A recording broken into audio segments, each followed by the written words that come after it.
Hello, good afternoon students. आज हम class 9th का जो थर्ड टॉपिक है is atom and molecules.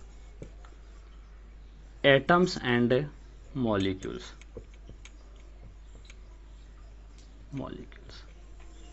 It is the third topic of class 9th.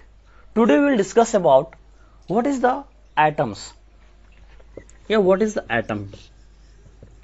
Atom, it is the smallest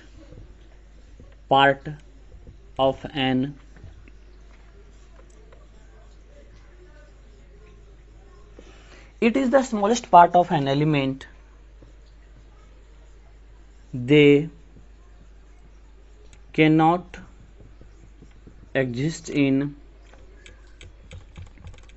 free state but participate in a chemical reaction.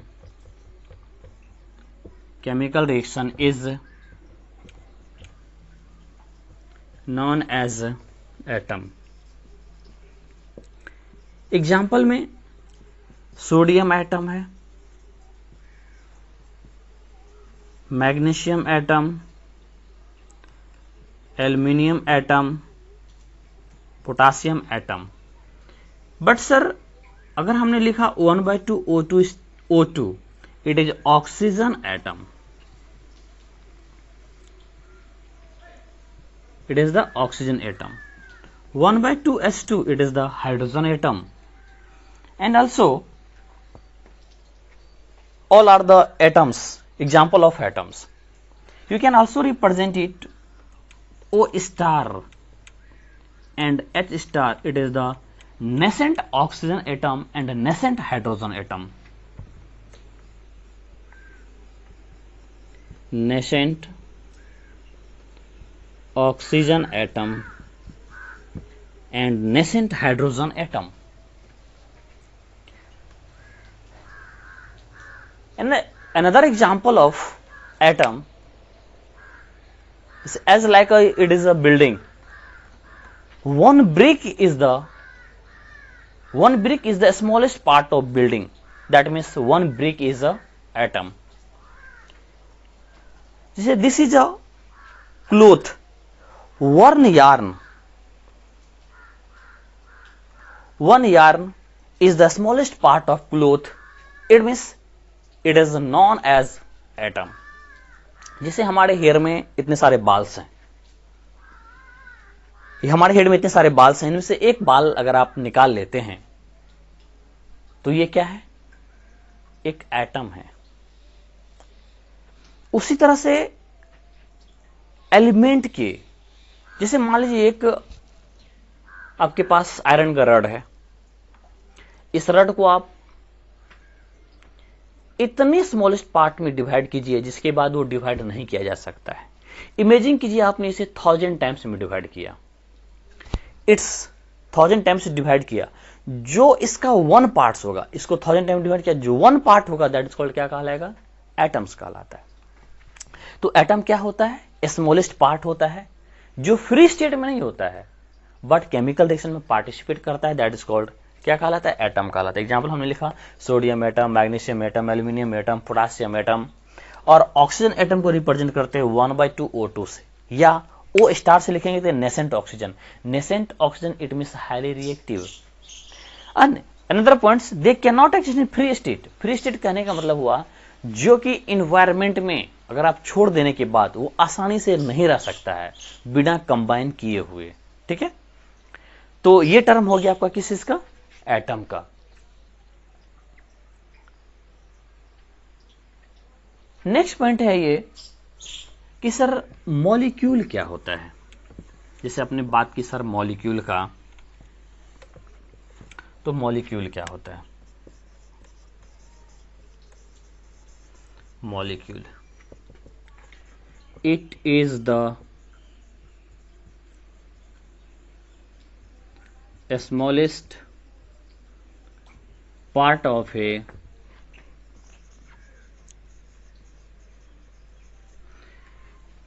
It is the smallest part of a compound. They can exist in free state but do not participate in a chemical reaction. It is the smallest part of a compound. They cannot exist in a free state but do not participate in a chemical reaction is known as molecule. Example में O2, Cl2, Br2, I2, S2, N2, F2 etc. ये all are क्या है? Molecules है।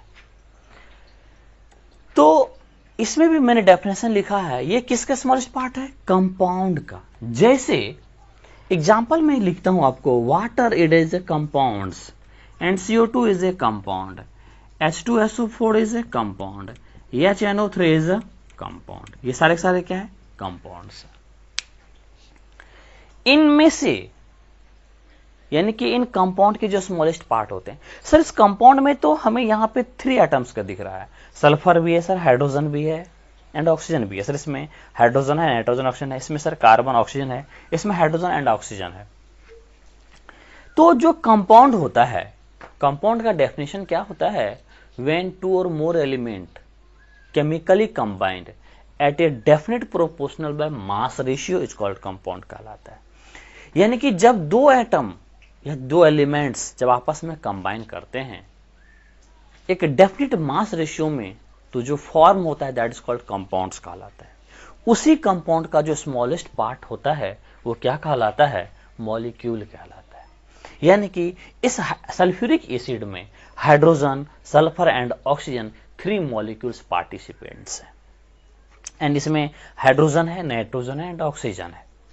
Sir एक ऐसा example, इस type का reaction बताइए जिसमें हमें पता चलना चाहिए कि किस तरह से पार्टिसिपेट करता है। जैसे देखिए हमने क्या लिखा, C+O2 बाबू क्या बना? CO2 carbon dioxide. इसमें कार्बन जब ऑक्सीजन से रिएक्ट करता है तो CO2 बनता है। सर ये कंबाइन किया कब? जब कार्बन के पास आपने क्या लाया? बर्निंग कैंडल लाया। बर्निंग कैंडल, जब आपने बर्निंग कैंडल लाया तो ये बर्निंग कैंडल लाने के बाद ये जो कार्बन है इग्निसेंट टेम्परेचर को अचीव किया। किसे किया? इग्निसेंट टेम्परेचर को अचीव किया। और जिस समय ये कार्बन इग्निसेंट टेम्परेचर को अचीव किया उस समय इसके प्रेजेंट इन्वायरमेंट में ऑक्सीजन जो मॉलिक्यूल था, क्योंकि ऑक्सीजन कहाँ होता है? ये मॉलिक्यूल है, तो ये क्या होता है? फ्री स्टेट में एग्जिस्ट करता है, यानी कि इन्वायरमेंट में कहीं ना कहीं घूम रहा होगा। कोई भी ऑब्जेक्ट बर्निंग तब स्टार्ट करता है जब उसके सराउंडिंग में कहीं ना कहीं ऑक्सीजन मॉलिक्यूल प्रेजेंट होता है। तो इस कार्बन के सराउंडिंग में जो ऑक्सीजन मॉलिक्यूल प्रेजेंट था, ये ऑक्सीजन के प्रेजेंस में जब ये कार्बन इग्निशन टेम्परेचर को अचीव किया तो इसके सराउंडिंग में present oxygen molecule suddenly break down कर जाता है। सर 1/2 O2 में टूट गया, 1/2 O2 में टूट गया। ये it is also represent O* plus O* से रिप्रेजेंट करते हैं। यानी कि 2 एटम या 2 नेसेंट ऑक्सीजन एटम में कन्वर्ट होता है। अब इस समय जब नेसेंट ऑक्सीजन हाईली रिएक्टिव है, ये एक क्या करता है? इस कार्बन के साथ कंबाइन करता है और क्या बना लेता है? CO2 बना लेता है। सर ये ऑक्सीजन कहां चला गया? तो ये इन्वायरमेंट में स्प्लिट कर जाता है। सर ये CO2 बना कैसे? जब कार्बन रिएक्ट करता है एक ऑक्सीजन एटम से तो इसकी वैलेंसी कितना होता है? 4, इसकी वैलेंसी कितना? 2। आप क्या लिखते हो? होना चाहिए C2O4। जब इसे सिंप्लीफाई करेंगे तो क्या मिलेगा? CO2 मिलता है। तो इस तरह से रिएक्ट करके और क्या फॉर्मेशन करता है? केमिकल रिएक्शन को कंप्लीट करता है। तो ये टर्म था एटम एंड मॉलिक्यूल का था, ठीक है। चलिए इतना जानने के बाद अब हमें इसमें और क्या क्या जानना है, मेन पॉइंट्स आइए आपको बताते हैं।